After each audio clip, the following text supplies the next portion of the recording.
राधे राधे। हर हर महादेव। आप सभी का आपके ही भक्ति चैनल पर स्वागत है। श्रवण कीजिए श्री देवकीनंदन ठाकुर जी द्वारा सुनाई गई प्रेरणादायक कथा। जगन्नाथपुरी गए हो कभी? गए हो? जगन्नाथपुरी में हवा के विरुद्ध जगन्नाथपुरी की ध्वजा फहराती है। एम आई राइट? और आज भी जगन्नाथ प्रभु का रथ तब आगे बढ़ता है जब वहां के राजा सोने की बुहारू से वो राजमार्ग साफ करते। जब तक राजा नहीं आएंगे, बुहारू नहीं लगाएंगे, तब तक रथ आगे बढ़ा नहीं सकते। आप बढ़ेगा ही नहीं।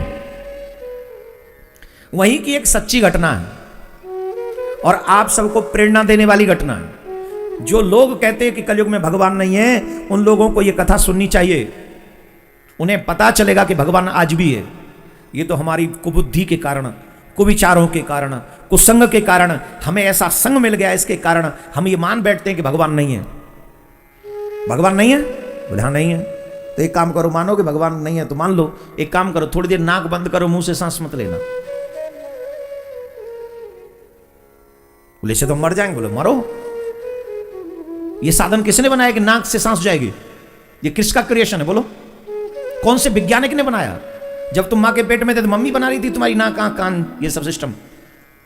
बोलो कौन बना रहा था? जब तुम मां के गर्भ में तुम्हें पता भी नहीं था कि तुम कहां जाओगे, ये पूरा क्रिएशन परमात्मा ने कर दिया।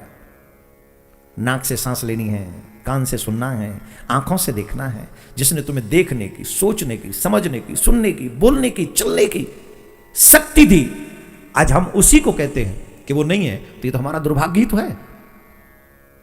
सच्ची घटना है जगन्नाथपुरी की। एक मछुआरे, जो नाव जिनके पास में नहीं थी, मछुआरे की सच्ची घटना है। नाम था रघु। क्या नाम था? यह घटना सच्ची है, मैं फिर कह रहा हूं, ध्यान से सुन लो। कलयुग की घटना है, जगन्नाथपुरी की घटना है। कई मछुआरे ऐसे होते हैं जिन पे अपनी नाव होती है, कई पे नहीं होती है। मछली पकड़ना ही उनका दायित्व होता है, कर्म होता है। उसी कर्म के माध्यम से वो अपना पेट भी भरते हैं। एक दिन की बात है, ये रघु को बहुत बुरा लगता था कि मैं मछली पकड़ के लाऊं। उसको लगता था ये जीव हत्या है। उसे बड़ी ग्लानि होती थी इस कर्म से। वो भगवान से भी कई बार शिकायत करता था। कई बार तो ऐसा होता था कि माँ, एक तो उनकी माँ थी, एक उनकी पत्नी थी। ये दोनों ने पुश करती रहती, जाओ कुछ लाओ, कुछ जाओ, कुछ जाओ, कुछ लाओ, कुछ लाओ, तुम जाओ, ऐसे करके पुश करती थी। ये कई बार चले भी जाते थे तो समुद्र के किनारे बैठे रहते, जाल डालते नहीं थे, क्योंकि जाल डालेंगे तो कुछ आ ही जाएगा, वो लेके जाना ही पड़ेगा। कई बार खाली हाथ आ जाते थे। माँ पूछती थी क्या हुआ? बोले कुछ मिला ही नहीं। इन्हें सबसे ज्यादा ग्लानि होती थी इसी बात से कि हमें मछली पकड़नी पड़ती है, जीव हत्या करनी पड़ती है, हमें नहीं करना है। भगवान से शिकायत भी करते थे, प्रभु हमारा कल्याण कीजिए, हमें इससे मुक्ति दिलाइए। एक दिन इनकी माताजी ने और इनकी पत्नी ने को बहुत डांटा, तुम ऐसे बैठे बैठे रहते हो, कैसे काम चलेगा? हम भूखे रह जाएंगे, भूख से मर जाएंगे। तुम्हें कुछ कार्य करना चाहिए, ऐसे मत करो। जाओ। ये जाल लेके गए, रोते हुए गए कि प्रभु हमें ये सब नहीं करना है, फिर भी आप ऐसा करवाते हो। अब तो पेट इनका भरना, ये भूखे रह जाएंगे, क्या करें? जाल बिछा दिया।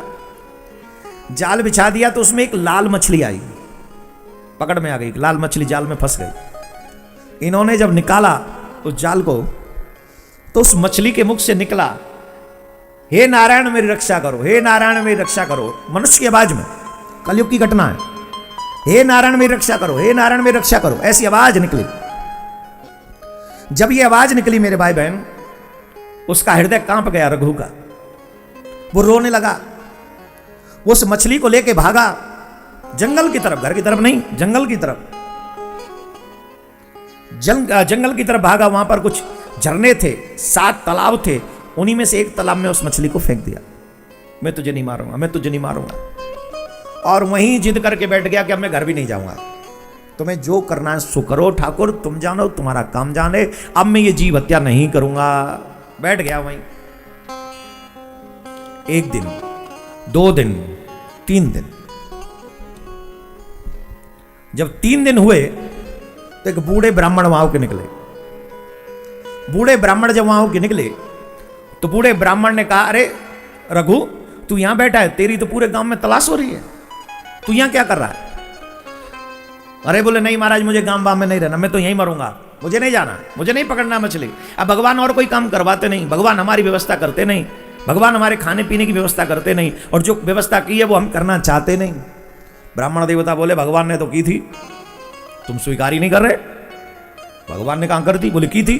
3 दिन पहले तुम्हें मछली मिली थी ना, जिसके मुंह से ये निकला था नारायण बचाओ नारायण बचाओ नारायण बचाओ, अगर तुम उसे पकड़ लेते तो तुम्हारे सारे काम सिद्ध हो जाते, पर तुम ठहरे महात्मा आदमी, तुमने उसको इस तालाब में फेंक दिया। और तालाब में भी एक विराट मछली के रूप में भगवान ने उसको दर्शन दिया था।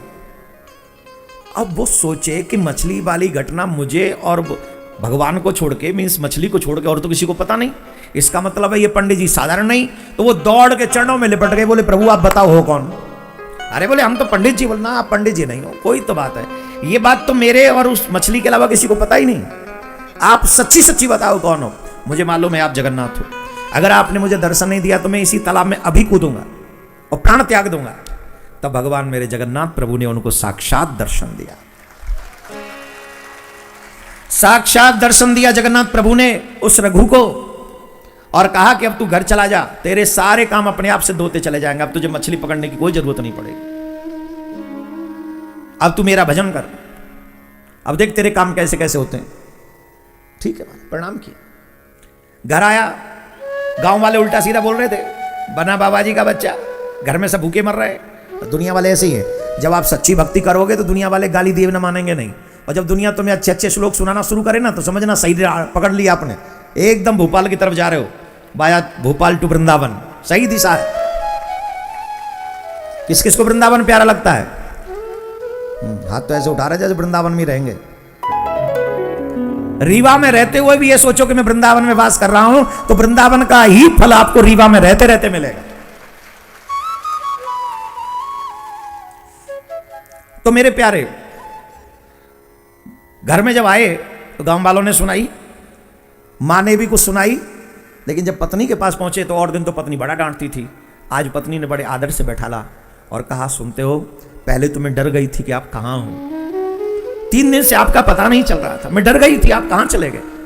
परंतु पता है आपके जाने के बाद यहां के जो गांव के जो मुखिया थे, उन्हें पता चला इनके घर में कुछ खाने को नहीं है, न जाने किसने प्रेरणा दी उन्हें, तो वो हमें कुछ खाने के लिए अन्न इत्यादि राशन भिजवाया। जिस दिन से उन्होंने राशन भिजवाया हमारे घर में अब कोई कमी नहीं रही, अपने आप ही सारी व्यवस्था चलती चली जा रही है। महाराज रघु को तो पता ही था कि ये सब भगवान की लीला है, वो तो दर्शन करके आया ही था, उन्हें तो मालूम ही था कि ये सारा अरेंजमेंट भगवान ने ही किया है। अब तो लीला बढ़ने लगी। अब भगवान ने क्या किया मालूम?